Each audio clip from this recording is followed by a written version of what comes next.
You're watching Real Silent with Will and Jamie, where we keep it real and let the pictures do the talking. I'm Will. I'm Jaime, and this week we'll be reviewing Erich von Stroheim's Greed. January 1924. A group of 12 takes their seats in a darkened theater. 9 hours later, they emerge, having just witnessed what one attendee, Los Angeles Times editor and columnist Harry Carr, later recalls as a wonderful picture that no one will ever see. I can't imagine what they're going to do with it. It's like Les Miserables. Episodes come along that you think have no bearing on the story, then 10 or 12 reels later, it hits you with a crash.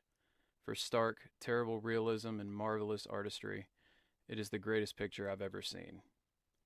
It wasn't until December when this movie would be officially released, and by then it had shrank to 2 hours and 20 minutes from 42 reels to 10.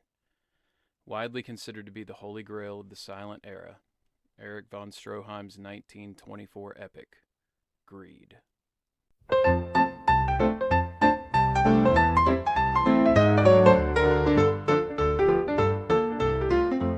Greed stars Gibson Gowland as John Doc McTeague, Zasu Pitts as Trina Seppi McTeague, and Jean Hersholt as Marcus Schuler. It was based on the 1899 novel McTeague by Frank Norris. Originally intended to be as close to the novel as possible, von Stroheim filmed 85 hours of footage pre-editing, or 446,103 feet of film, in spite of his contract stating that all films he would shoot for Goldwyn be under 8,500 feet. Filming began March 13, 1923, and concluded on October 6, 1923, for a total of 198 days. This was one of the first films shot entirely on location. This involved the takeover of an entire building in San Francisco, the partial renovation of the Big Dipper mine in Iowa Hills, in Placer County, California, the Sierra Nevada mountains, and the final scenes in Death Valley, shot through July and August, with the highest recorded temperature at 123 degrees. In 1927, Erich von Stroheim was one of 10 directors asked to select his favorite film. He said, "Strange to say, this picture was by far my least successful one. I refer, of course, to Greed."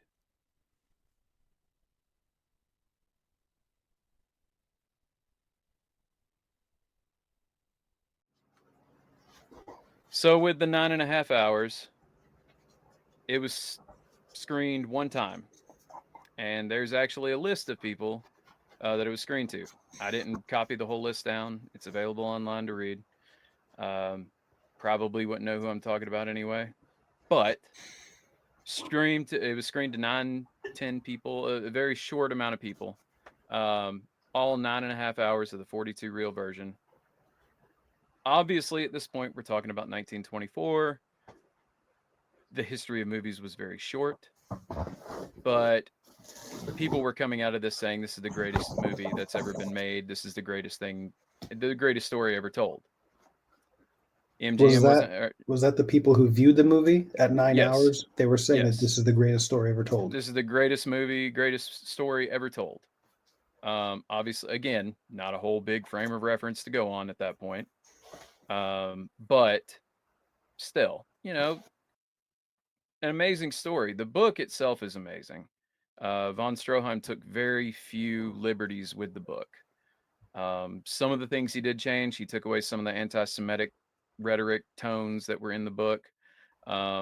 Did change up a few things just to make it digestible to a point.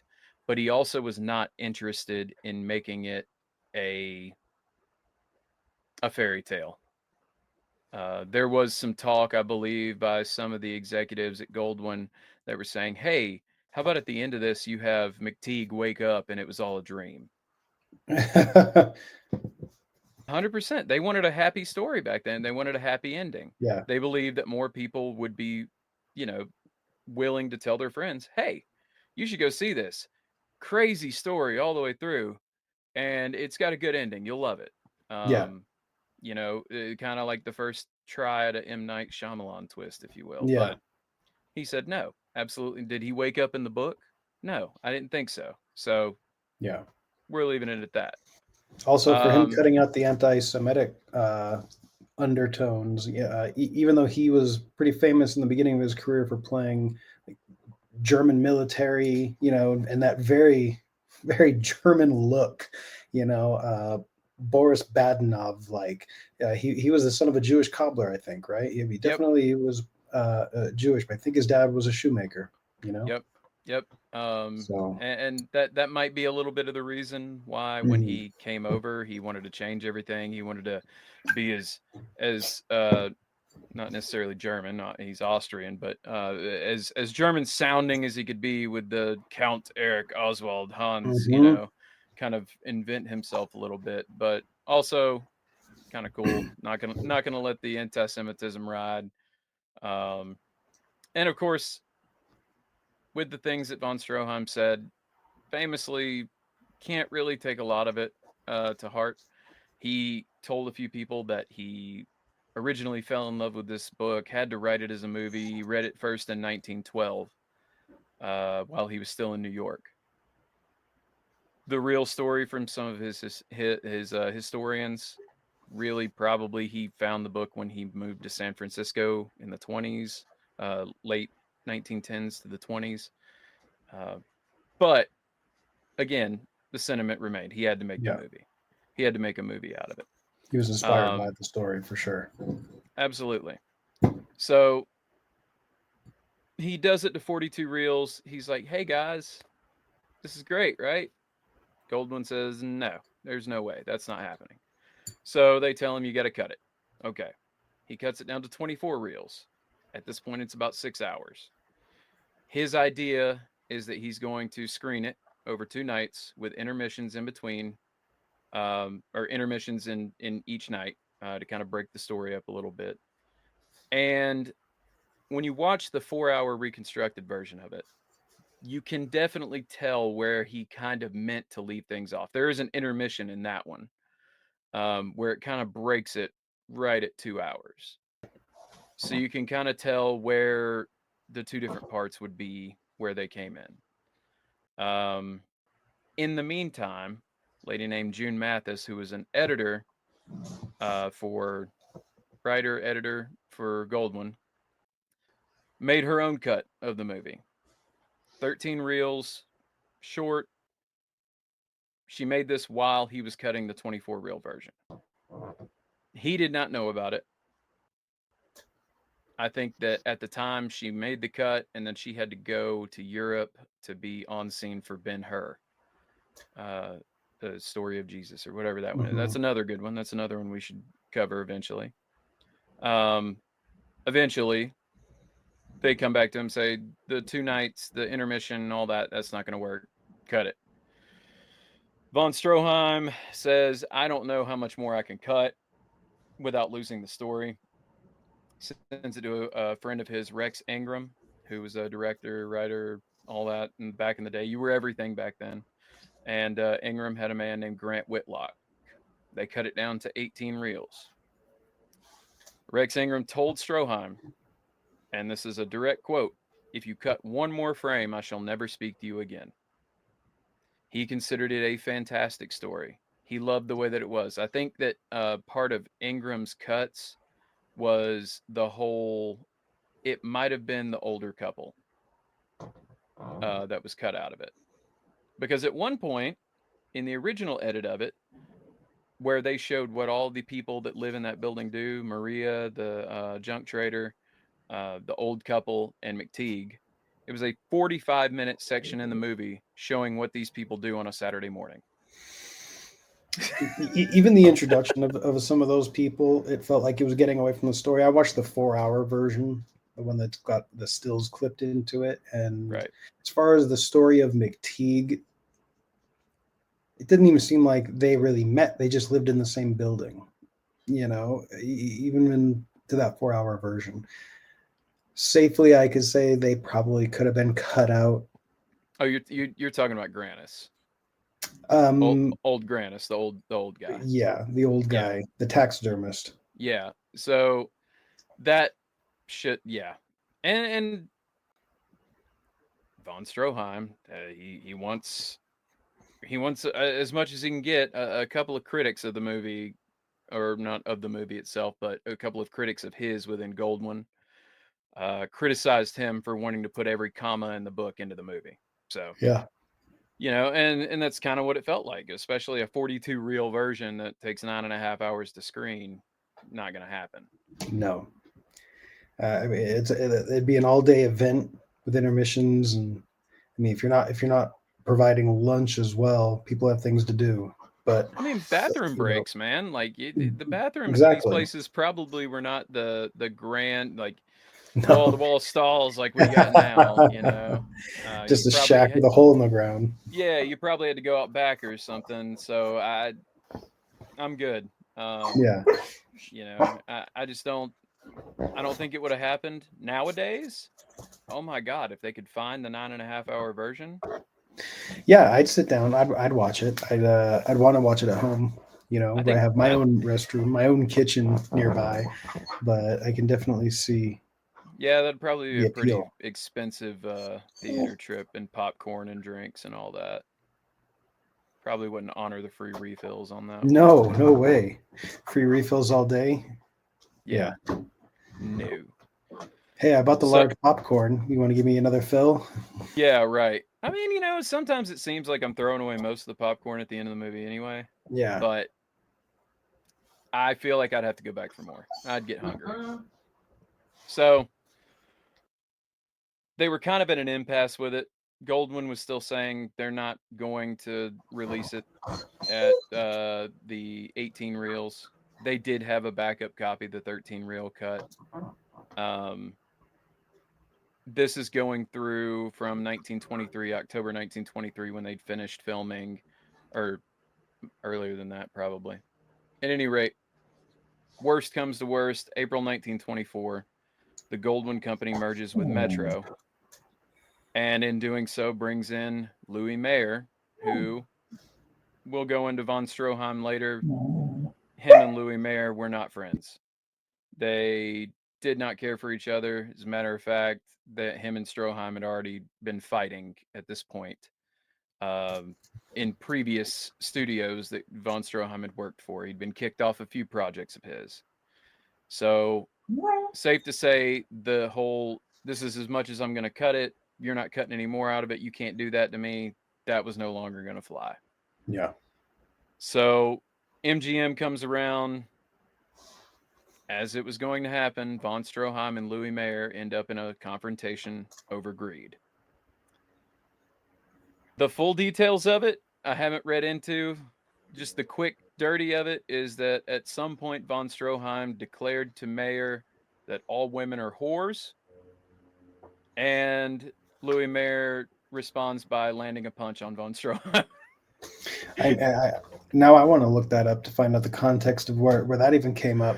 You know what I mean? I'm I just don't know. imagining the whole quarrel to be about the length of a movie, justifiably. Yes, and but all women are whores. yeah, and then out of nowhere, that's how I'm imagining it right now. The RKO out of nowhere, the punch out of left field. Who knows? Anyway, it literally came to blows between these two over this movie or over von Stroheim's feelings about women, one way or the other. It came to blows. Louis Mayer, the original feminist, right? Hey, Standing up yeah, for him. I guess so. At that point, MGM was done with it. They said, "All right, June Mathis, you got it to 13 reels. We want it further down. We're just destroying the." And I kind of feel personally when I look back on this and I see that you have a studio executive that has an axe to grind with this director, and you have a director who has had him by the short and curlies this whole time. He's like, you know what? No, we're gonna make it digestible. We're gonna make it what we want. This is our movie. We paid for it to get made. Who cares? He's out. So they went back to June Mathis. They said, we're cutting it down further. She brought in a man named Joseph Farnham, who was known as a titles editor. Okay. He was the one. I don't know if it was in the 4 hour version or not, but in the 2 hour version, it definitely was. There's a title that says, Such was McTeague. Nobody knew what the hell that meant. Okay. I remember that one. It in was the literally right after he throws the guy off of the rail while he's saving the little baby bird, and the guy like smacks the bird out of his hand. He throws him off the little yeah, rail into the yeah, river. Rather than showing in the 4-hour version, they kind of go into McTeague's backstory with his father and his father being an angry drunk, okay, his mother being lonely at home, basically a widow already before the father died, and they cut all that out in the 2-hour version. They cut the whole backstory of McTeague out from that point where he threw the guy off the thing to the point where he takes off with the dentist. So you don't get any of that. You don't get the, okay, this is why he might be an angry, brutish man. He yeah, might have had a horrible upbringing or something like that. You don't get any of that. gotcha. So in their term of, we'll cut that whole sequence out and we're just going to say he throws a guy off a thing and that's how he was. Such was McTeague. With the longer version, it seems to play that, you know, he's got a kindness to him, but he's quick to anger, you Sure. know, and a harsh anger too, where, you know, I mean, if someone smacked a little baby bird out of my hand, I'd probably deck him too, you know. I'd be a little upset. Yeah. No. Yeah, it's like, I was taking care of that little bird. Thanks The very hell are you much. doing, buddy? That was my Yeah, bird. Like, come on now. exactly. You know, and there was a couple of other stupid little titles that he'd put in there. There was one, let's go over and sit on that sewer. The part where him and Trina are out on their Yeah. date and he's playing the accordion. Hmm. That title card, rather than them working up to just going on a nice long leisurely walk, that title card of let's go sit on that sewer. People were laughing at these parts. They were not supposed to Yeah. be laughing at these parts. But at any rate, they ended up cutting it down to 10 reels, which was 10,067 feet. Still To well give over the that, 8,500. still well over the 8,500, absolutely, because it did end up being about an hour and 45 minutes. I think there's some editing that was done in the 2-hour versions that you can find now to kind of draw it out a little bit and kind of bring some of the story around that you're not losing it all in those title cards. But just to contrast, we're talking about we went from 446,103 feet to, and I don't think I marked down how many reels that was. I think it was like 77 reels or something, 72 or something like that, Yeah. down to 10,000 feet of film. Obviously, some of that was going to get cut anyway, but you've cut 32 reels out of von Stroheim's original version. Yeah. That's all there was to it. That was what was going to come out. Now June Mathis is credited at the beginning of Greed because all the credits ran at the beginning back in those days. She is credited. Von Stroheim took that personally.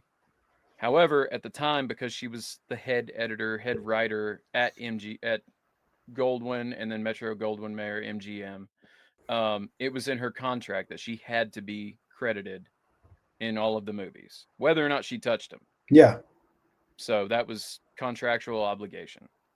Von Stroheim still didn't care. He considered that to be the butcher of his film. Yeah. And what he said about that Farnham character was the film was cut by a hack with nothing on his mind but his hat. The man had a way with words. Yeah. The man had a way with words. So nothing on his mind but his hat. I like that. yeah.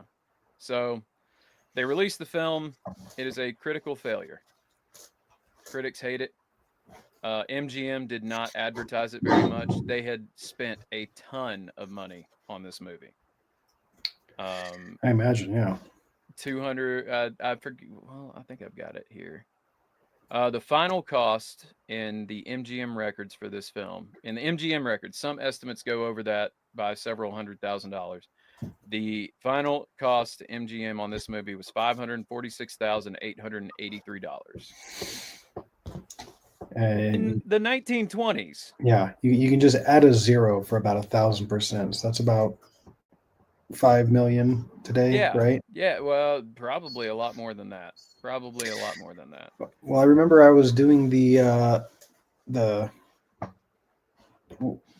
seeing how much it is in today's value during the movie Greed when at some point she wins the lottery, for $5,000. and it's very contentious. Everyone is, greedy. Everyone wants it, whether they are entitled to a cut of it or not. And her opinion in the beginning is that just her and her to be husband have a right to that money, but other people start conniving and thinking that they've got a right to it. And I remember thinking, how much is that in today's value that's got everyone so scheming? And it was about 55,000, so it was about another 1,000% increase.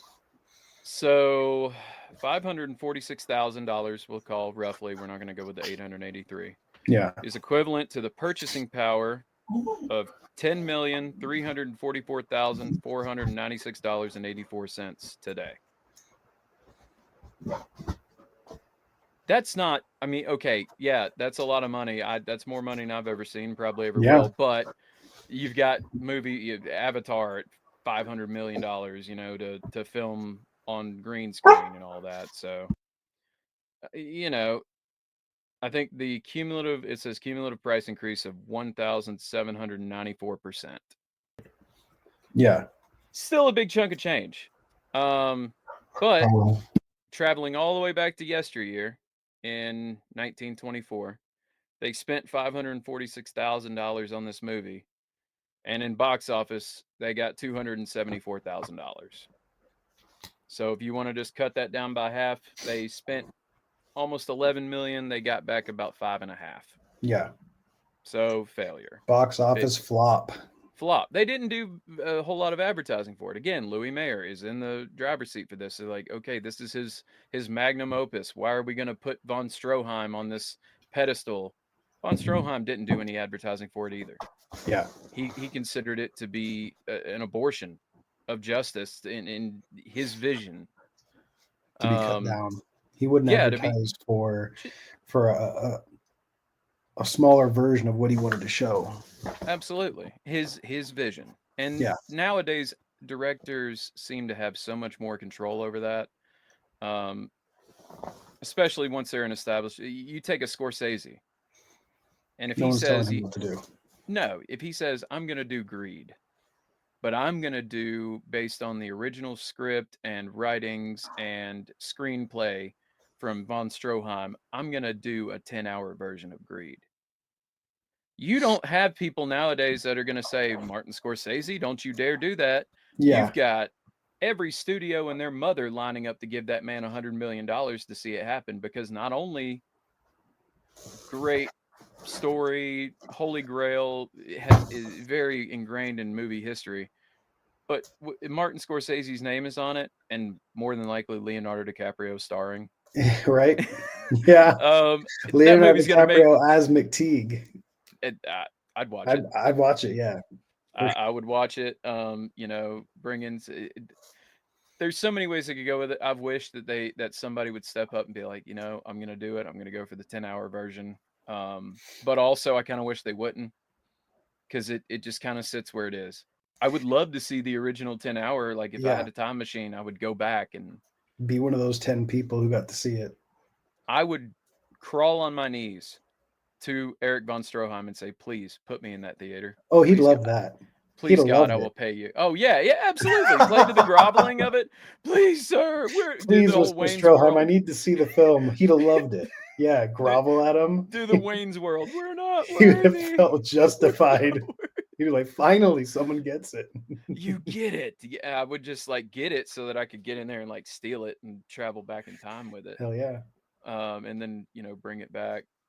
Watch it the whole cast of The Departed in all the roles now. You know what I mean? That is one of my favorite movies of all time. It's a great one. One of my favorite movies of all time. But I could definitely see, Matt Damon playing off of Leonardo DiCaprio. Yeah, again. Matt Marcus. He's Marcus. Yeah. You got Matt Damon's girlfriend from that. She's a big actress. I don't remember her name though. You got her. Yeah. She the psychiatrist, the psych. She's Trina.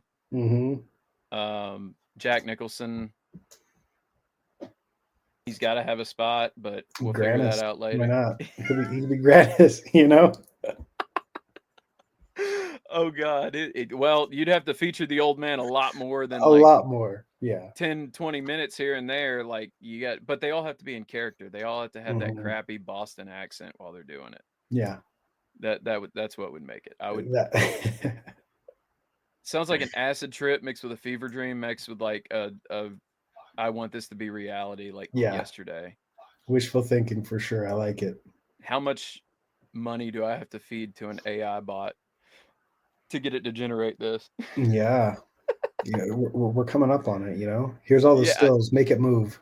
yeah, make it move and make it with these people. Yeah. I would do it. But anyway, Yeah. so again, critical failure. It was like I touched on earlier. It was considered, I think, a direct quote: too morbid, too vile. There's murder. There's scenes of McTeague kind of pushing himself on Trina a little bit. I would You call it know. that. I would call it that. She was asleep in the dentist chair. Okay, I wasn't even talking about that one, but Oh, yes. okay. Uh, that one was kind of inferred. Now I Yeah. don't know if you noticed in the 4-hour version, but there was the scene where he's learning from the dentist, right? Hmm. And they had the girl up there, and he wanted to switch spots with the dentist because he didn't want to work on the girl. So Got it.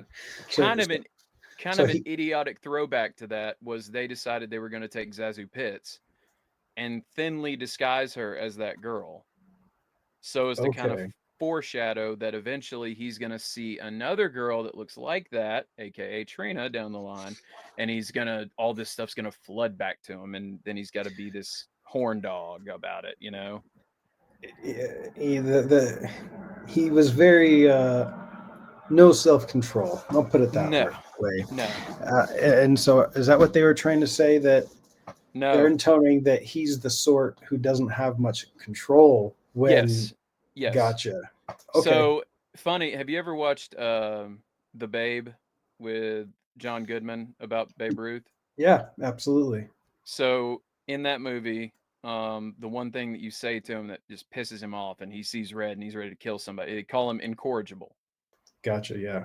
and you see his mannerisms where he back when they're talking about his younger years, he had rage, Hmm. and he drank like a fish. I mean, he, ate like it was going out of style. All that, just couldn't get enough, had no self control, had very little impulse control. Considered to be incorrigible, not satisfiable, always wanted what he wanted and wanted more of it. So Yeah. I see a lot of the crossover in kind of that character with McTeague. Okay. He not necessarily to the point where he wanted to go to excess for everything. I'm not going to say that. I'm not even going to say that his greed was the problem of the movie. I would say he was more of a victim of everyone else's greed, and then he gave into his own more base, violent instincts. Is the way it Oh, appeared to me. You that's know. that's how I felt. That he didn't want all of her money. No, At any point did he did not want all of her money until it became to the point where like, that was all hey, that he could take that would hurt her. exactly, exactly. When it got to the point where that money is what'll hurt her, because that's what she cares about most. That's when he wanted to take it away. Hmm. Up until I think they were married for 4 or 5 years, and it's like he never even brought it up. Seems like he Well, never even brought it up. he to a point. Now in the 4-hour movie or in the 4-hour version, I cannot rightfully remember. To be honest with you, I was ordering and eating pizza around the Hmm. time I was watching the 2-hour version. But they go and they look at the house. Yeah. Um, and he's pushing, pushing, pushing. She's like, "Well, do you have the money for this and that?" And he's like, kind of, "We have the money, you know." And she's pushing back of, "No, we don't have anything. We can't do that because what happens on a rainy day?" And I get that as somebody who does have an impulse problem on spending, because I will spend money stupidly. My wife has to maintain the purse. I should not be trusted with cash because I'll spend it. But I kind of get that, but on the other side of it, I also get not wanting to spend it just in case. Also, we're talking about the 20s. We're Yeah. talking about people that were used to poverty. He was a miner in a gold mine. So he was used to being able to see it and mine it, but not take it and not Yeah. have it and not spend it. So I think he had a certain amount of self control about it. He's not saying, "We got $5,000. Let's go out and buy a $5,000 house." Yeah. You know, he was. They were still looking to rent for $25 a month, I think, something like that. Aren't we all? Yeah, yeah, for fun.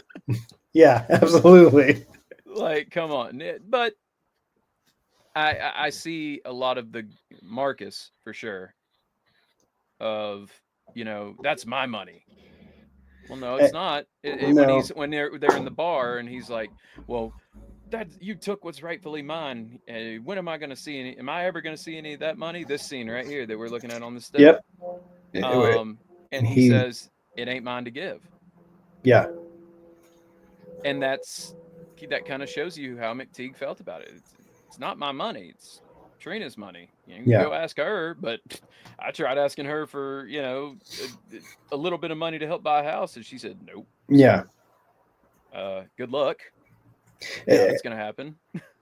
and her family was obviously not of great means either. So when she got that Sure. little bit of money, then she really went overboard, strangling it. She invested it, never told him about the investment either. So he thought that they had 5,000 liquid in the bank, and she had invested it to take a $25 a week or a $25 a month interest, which, I mean, that's not that much, I guess, but I mean, back it was then, $25 a month, to do not a whole lot of anything. So it's not you bad, got I to look guess. at the purchasing power of it. Yeah, A haircut costs a haircut and a shave. What is shave and a haircut? 2 bits, 2 bits. Yeah, 50 cents. I mean, I'm good to get out of there for $30 plus tip now. yeah. So let's see, $25.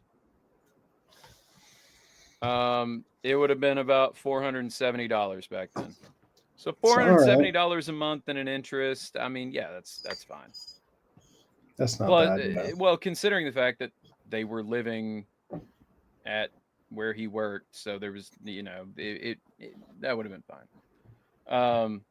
But yeah, I kind of feel like this movie was maybe 5 years too early. If this movie had hit in the Depression, yeah, it would have hit differently. I think so. Um, Being right before, people didn't have that mass idea of need and yep. want. Th- this was definitely a couple years ahead of its time for that, Yeah. to strike a chord emotionally with the audience. Yeah, we were still in the era where everything wasn't great financially. I wouldn't say it was amazing, but also we weren't there yet. Yeah, We weren't to the point where now we see a lot of the generation who are still alive today who had to live through that. And you go into their kitchen and they've got canned goods that they're afraid to throw away that have been bad. yeah. But in a pinch, a little bit of botulism, a little bit Mm-hmm. of facial paralysis is better than starving to death. Yeah, it cooks right down. Yeah, just a little bit of mushroom, it's not going to kill anything. Uh, So, obviously, again, great movie. I feel like great movie. Eventually, it started to get a little bit of a cult following in the 50s and 60s. Now, the big problem comes around from the fact that back then, when you cut a film, there wasn't this big pull for let's keep all of this in an archive somewhere just in case yeah, we ever want to release a director's cut one day. It was this stuff's made out of silver nitrate, number one. It's expensive. We can reuse it. It's taking up space. It's yeah. heavy. Get rid of it. Or it's very flammable. Mm-hmm. We don't want that. We don't want 10 million tons of this crap laying around. If somebody comes in here and flicks a cigarette, because you could smoke everywhere back then. If you Yep. didn't, you were weird. Yep. Um, But, somebody comes in, flicks a cigarette the wrong way, and there goes MGM, and possibly Paramount too. Who Yeah. knows? So it was get rid of it. I'm sure certain things would sit on the shelf for a while, maybe after release when they start to see how people are receiving the movie, if they need to change anything. I do know that there was an additional cut that had to be made to it when it was filmed or when it was shown in New York. And going back to the censorship of all of it and why people thought it was vile and McTeague's kind of touchy-feeliness, this goes to von Stroheim's style. One of the scenes that had to be cut out in New York was the scene where they're out in the rain and they're at the train station, and he goes in for the kiss, and he like, "You're gonna kiss me," and gets Yeah. all up on her, right? And then feels bad about it afterward. Do you remember what happened in between him forcing the kiss and her backing away from him? I watched the longer version. That was a longer scene too. I, which part do you mean? The train. Okay. That was part of von Stroheim's, like, there's a scene from Family Guy or from something where there's a train going through the tunnel and there's a rocket ship taking off and there's all Gotcha. Yeah. kinds of kind of the Austin Powers, like, oh Yep. my God, it looks like a giant Johnson. Yep. Von Stroheim intentionally of like, this man's coming at her like a freight train. He's Gotcha. They were like, dude, you're not slick. That ain't happening. Yeah. Okay.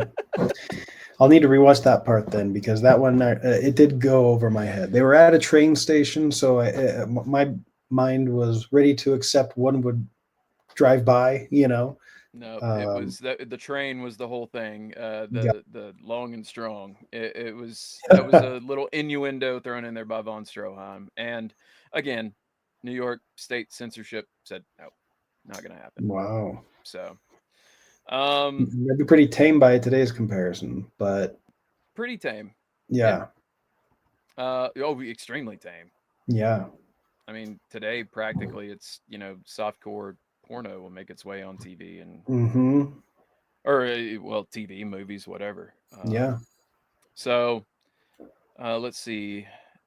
In the 50s and 60s, there's several stories on how it became the holy grail of the silent era. 50s and 60s, Lot Eisner was a executive at MGM.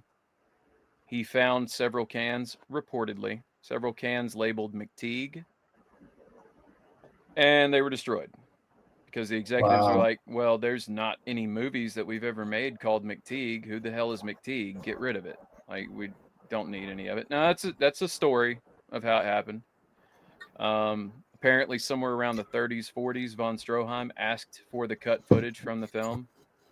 Another MGM executive named Al Lewin and one of their editors, Margaret Booth, apparently went through, tried to look for it, couldn't find it. So the guess is that somewhere in that time, because obviously that's a couple decades after he's asking for it when they reportedly threw it away, somewhere in that all amount of time, it was gone. Von Possibly Stroheim, mislabeled. possibly because well, and the thing about it is there was several things about what is the working title for the film, what was the working title Mm-hmm. for the film. And that happens Um, today. well, von Stroheim had actually released a movie. I'm gonna look it up because I didn't prepare this.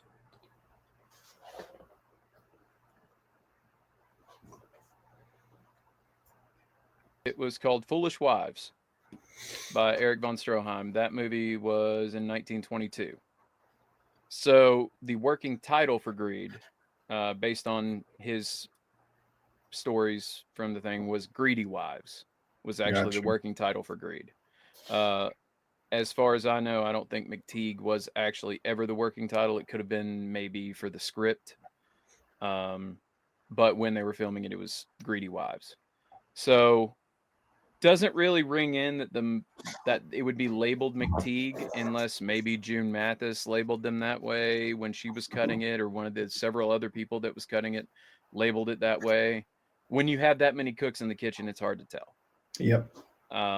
If that was even the case, if they were labeled McTeague. So kind of hard to figure out on that. It was definitely Erich von Stroheim. He considered it the loss of a child, essentially. Yeah. I mean, if you heard him talk about it, I did pick 2 Erich von Stroheim quotes about Greed, and I think one of them is actually at the beginning of the 4-hour version. No matter if I could talk to you 3 weeks steadily, could I possibly describe, even to a small degree, the heartache I suffered through the mutilation of my sincere work.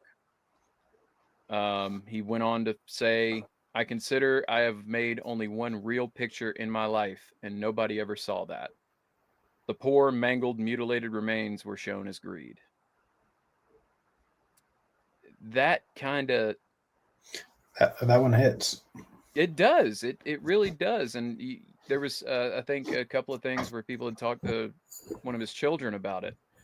And they said that this man was bitter about that until the day he died.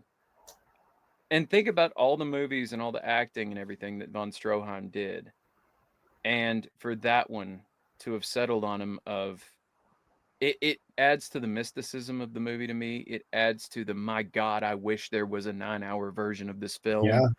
For that to have stuck with this man and him be on his deathbed and still bitter about the fact that this one movie, out of all the great things that he did, is considered his biggest regret, his biggest failure. To him personally, he took it personally. It was his biggest failure. He's a perfectionist. It is what it is. Even if it was, he never knew it was found or recovered. If it was, that would be some sort of posthumous redemption for his work. His kids would have been able to speak up on that, like, oh, good, it's found. At least Dad would have been happy up there to know, Yeah. kind of a thing. But yeah, no, as it stands, with it being mostly lost, even the 4-hour version that I saw, it's just stills clipped in. So it's not like there was another 2 hours found that was put together masterfully. It was stills. Maybe even some of them were set photography that were used in conjunction with knowledge of the story. So those were actually a lot of the stills that were used were found. I don't remember by who, but they were found. They were put into a book that included the original screenplay. They basically just told the story of Greed based on the original screenplay, and they used those pictures as well as stills of the video itself to recreate the full story and put it into a book form. I believe they were found somewhere in the 60s, 70s by an archivist that put the book together. It could have possibly been that von Stroheim got to see that before he died. Okay. But the actual the movie, the 4-hour version that we keep alluding to, in 1999, Turner Entertainment, they did a recreation on it. Cost them $100,000 to get to cut it all, to redo the score on the film, based on what they could find of the originals in the vaults, to take that book, and they used that book as a big outline to recreate and put all the things back into the movie that were just thrown out. You see a lot of scenes get reused as well. Absolutely. A lot of the ones with his dad. Yeah. Because there weren't that many. He was a very bit character. There would not have been that many photographs of him. There's one right here. The fight at the picnic. A lot of weird stuff happened on this set too, by the way, that I haven't even glanced on. That's a whole nother story of just mishaps. Like he didn't get rid of all of it, Not all of it. Yeah, he still had to show the stereotypical Greed because her family's Jewish. Yep. We're just gonna leave that one alone. Yep. But apparently, I believe Jean Hersholt broke Gibson Gowland's arm. He hurt him for real in that picnic scene. Really? I know he knocked him out. He knocked him out. You look Also, at this big guy. yeah. They look. They weren't stuntmen back then. They didn't have stuntmen stand in. They pull a punch. Okay, you mean Yeah. like pull back before I hit him? Like, what are you Yeah. talking about? You know. I mean, after one of the most intense filming as well, Yeah. from what it sounds like, usually you're done filming a movie within a week, probably. Yeah. And here they were almost a whole year filming. Mhm. Who knows when during the filming process that was, but being in character that long, the man playing McTeague may have actually developed some anger towards the man playing Marcus, because in that scene there was already some bad blood. So Oh I no, thought it was funny, no, like no, from no. the story perspective. You got it For backwards. Marcus knocked out McTeague. and Jean Hersholt knocked out Gibson yeah, Gowland. yeah, but them going too far and everything, and Oh yeah. the characters seem to have animosity both ways. Well, And and I thought it so was funny for in the story, everyone had this great idea. Let's have Marcus and McTeague wrestle. yeah, It'll be fun. That'll be a fun time, won't it? And it turns out not to be fun. Not yeah, in the film. He gets his ear bit, as you can see right yeah, here. He's yeah. bleeding down his shirt. I'm tired of looking at you. Like, just deck him Yeah, one good time so he can get five. He can get a smoke break. Like, yeah.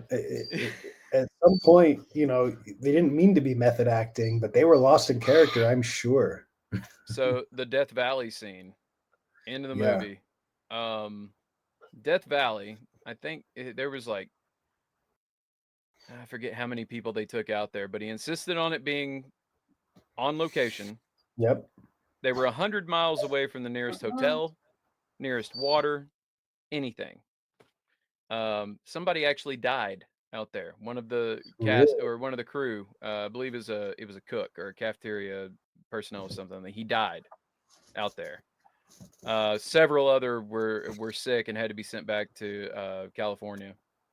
But Jean Hersholt, I think he had to be hospitalized with internal bleeding as a result of filming in Death Valley because they were out there for so long. Wow. 27 pounds, I think he said he lost during the filming in Death Valley. And in the scene where they're supposed to be like fighting at each other, and von Stroheim he's behind the camera and he's trying to amp them up because at this point they're tired. And it's August. They're filming this in late July and August. Okay. It is 100 degrees all day, every day out there, and they have very, very little water. They were actually having to wrap the cameras and the film stock in ice to keep it from melting so that it wouldn't degrade by the time they got it in the camera to shoot, and then wrap the camera with ice so that it wouldn't melt it by shooting the shot. Intense. Yeah. But they're exhausted. They're worn out. They can't fight anymore. And Erich von Stroheim is behind the camera saying, "Come on, damn you, hate each other. Hate each other as much as you hate me." And that's how we got Death Valley. That's how we got the awesome ending to the movie, Picture my face. Picture my face. Yeah, Just you hit him and you punch him, and that's probably how Gibson Gowland got knocked out. Yeah. This little German kraut bastard. Yep. I'd do it. I mean, Yeah. I'd just turn around and deck him. I'd charge the camera. Like, Yeah. all right, dude. Here's Which one would for actually you. be an all right shot too, That would. It would be that would make for good. It's for the good of the film. Like this one right here, where he's got that intense look and he's looking off. He was looking off to see what was around, but yeah, menacing. McTeague coming at the camera. Good They shot. kept them out there for them to grow their beards. Yeah. I just want that to sink in. They kept them out there for them to grow their beards. Okay. Not grow your beards and then come, like grow your beards while out there. No. Grow your beard 2 months before filming. Yeah. Let's head out to Death Valley and knock this one out real quick. Mm-hmm. So that shave and we'll go do the rest. Shave it and everybody. Yes, that's how they do it now. If you gotta, or if they don't stick one on you, That's how they do it now. You want to have them have a beard later on in the movie, you make them grow the beard and you film that part of the movie, and then but was anybody going to tell Erich von Stroheim? He wanted to shoot it in chronological order as well, huh? I guess. I mean, there's probably part of that 400,000 feet of film. There's probably a single camera that was trained on each of Gibson Gowland and Jean Hersholt. That's just like a time lapse of their beards coming out. Yeah. Or maybe von Stroheim measuring it and then saying, yes, long enough. Let's go. Too many people have been hurt already. Their beard is perfect. It's fine. No, he never once considered other people. Well, why'd he die? I'm fine. Yeah, exactly. So one of the last things about the movie, one of my favorite things about the movie, is the myths about what happened to the original cut. And I thought you would get a kick out of this as well. Like another movie that we've been talking about, maybe one of the next ones we're going to do.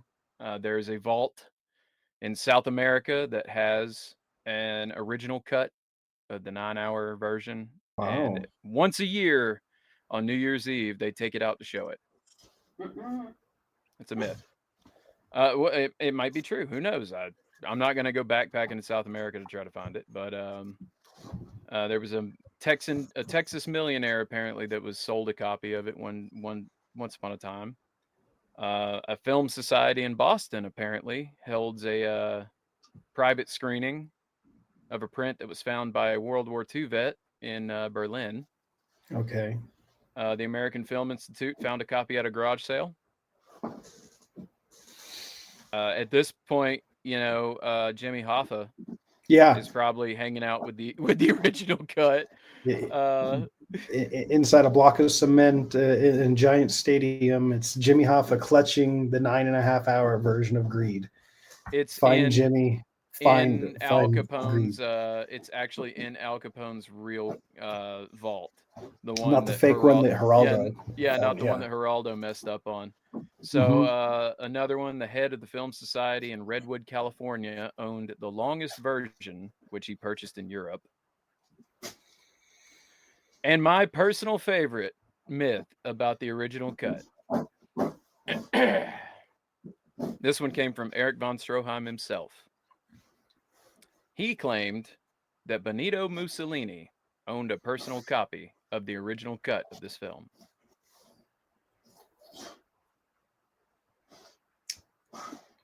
Stereotypical Italian hand for that one. Yeah. If the Italians have a copy of this movie, please share it. I demand its release. I will learn Italian just to be able to watch that cut of the movie. But yeah, it's just it's old Hollywood, man. It's gone. The best that we're gonna get is the 4-hour version. And you know what? God bless the people at Turner Entertainment for doing that 4-hour version, giving us something close to what Erich von Stroheim imagined when he sat down to make this movie. Again, a whole lot of movie history just wrapped up into this one. Yeah. The first serial epic. The first shot on location. A lot of the locations now, they had to get artistic with it because the San Francisco earthquake of 1906, I think it actually destroyed the buildings that were the actual buildings that they were based on. But they did their best and they took over as much of San Francisco as they could. Zasu Pitts actually almost got killed by a trolley car at one point filming. So, but then you also got the history of where did we get MGM? It happened in the middle of, in between this movie being shot and being released. Metro-Goldwyn-Mayer wasn't a thing when this movie was starting to get shot, and then it was. And now we have MGM. I think it's actually Amazon MGM now. But still, these days, the Lion's Head. Mm-hmm. Wouldn't have that. It's just so much. The name of Erich von Stroheim, it means so much to so many different parts of filming, and especially where you're not doing as much of the, like we mentioned with Cleopatra, where you see it all on the scene. and that's what you see, and then we're going to the next scene. Yeah. The zooming in on the faces of the act when Trina's sitting in the chair getting the dental work done, and you zoom in on McTeague's face and you can see like how he's pained because he wants to kiss her so bad, and you zoom into her and you see her helpless because she's passed out Yeah. on the ether. The breaking of the pipe. Yeah. That scene, the bar scene, von Stroheim wanted to kill Gibson Gowland, I promise you, because he wanted Jean Hersholt to actually throw that knife. Yeah. Well, Goldwyn at the time, wasn't MGM, but Goldwyn said, Yeah. no way in hell. That's going to be a trick shot. So don't, please, God, don't. And if you Yeah. look at the movie, the way he throws it is he kind of like underhand, like tosses it like a boomerang, and then it Yeah. all of a sudden is going straight. But yeah, they said no, absolutely not. But then that part of that scene where Marcus breaks his pipe, the zooming in on the pipe, you would have just assumed that the pipe broke, but that kind of cinematography wasn't thought of. It wasn't brought about. You see a lot of that in Murnau. Yeah. A lot of the zooming in, a lot of and a lot of those German expressionist types of directors, you see that zooming in, that paying attention to the very close detail. Yeah. They want you to focus on it and like linger on it for a moment. Yeah, absolutely. They want that to have that effect that it's going to stay with you. Other parts where he raises his hand like he's about to hit Trina, and it zooms in on his hand. You don't have to zoom in on the hand to know that this guy's raising up about to beat his wife. You don't. Yeah. But the vileness, the mean of clenching that fist together, that meant something that you wouldn't otherwise get if you were just looking at the whole thing and he's just like getting Yeah. that close up on it. It. Because of all these scenes that he wanted left in, and that it's a modern mentality, but to want to say, well, why don't we break it up into hour-long snippets? We'll release it as a serial. How'd that not dawn on anybody? Because it would have preserved the integrity of what he was trying to show. I think that It they just were wasn't a thought. I think they were afraid that people were just going to lose interest. Like, okay, so you've come and you've seen 4 hours of this epic, and now you're going to come out and watch hour 5, Mhm. and 6 and 7 and 8 and 9, and I think they didn't think that people would consume like that back then. Yeah. Uh, Um, the movie theaters are where people would go to watch their news. It was just a theater, you sure, go see your news, you go see everything there. But 100%, yeah. the idea of trying to draw people back for an extended story, it's besides a couple cartoon characters who are just in different situations, it wasn't really continuity stories being told like that. A good example of that, something we can go after. It's not silent films, but the Batman serials Hmm. from the 1930s. I tread lightly on those because it was in the period, or 1930s, 1940s. I tread lightly on those because it was in the period where we were in World War II and we were fighting against the Japanese, and they leaned very, Yeah. very heavy into America good, Japanese bad, all the Yeah. words, and that I'm not going to repeat. Very, very, yeah. Um, I'm a Batman fan. I love Batman. Yeah. Same. I wanted to see where it came from. Very weird. I would give the cinematography for it. It watches more like a horror movie, much like Yeah. Greed. Greed is not a horror film, um, but just the creepiness of it, the eeriness of it, of how old it is, the graininess of the film. You get that. Those long shots on people's faces where their scowl is growing, they're really working themselves up into a frenzy. Yeah, no, it's like the one with the train where the very old where they're showing a train coming at the movie theater or at the screen, and people in the movie theater start running because it's Hmm. brand new. You didn't know, like, this train's about to bust out of the screen and kill all of us. Um, you didn't know, and also again, they didn't want the macabre story. They didn't want the bad story. They wanted a good Yeah. ending. This was not a good ending. This was a fantastic movie. It was a fantastic ending, but it was not a good ending. It wasn't a happy ending. No, it wasn't a happy ending. It Right. was the Yeah. appropriate ending for the story. It was a good ending in that.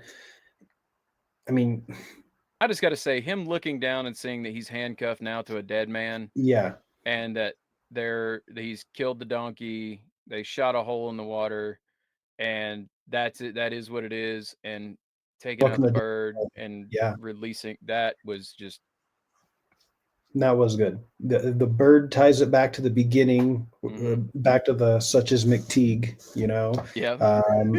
but in reverse. So first he was taking care of the bird, and then someone messed with the bird, and he really messed back with them.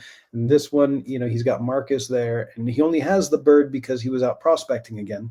Mm-hmm. So he would have a canary, and so it's incidental, but a callback. Yeah. And so it was a good ending. I mean, probably the ending was.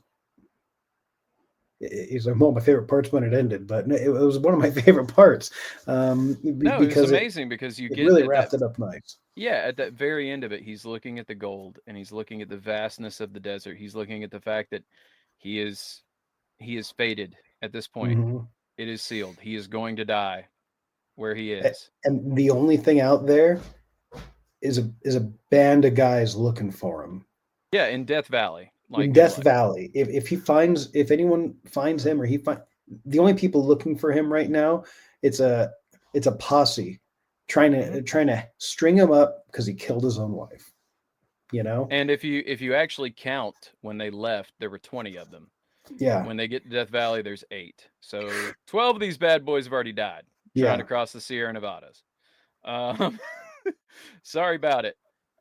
You're not getting out that totality of it, the ending of it, where it's just realizing that this is it. You yeah, know, what's he gonna do when the camera cuts? I know what I'd do.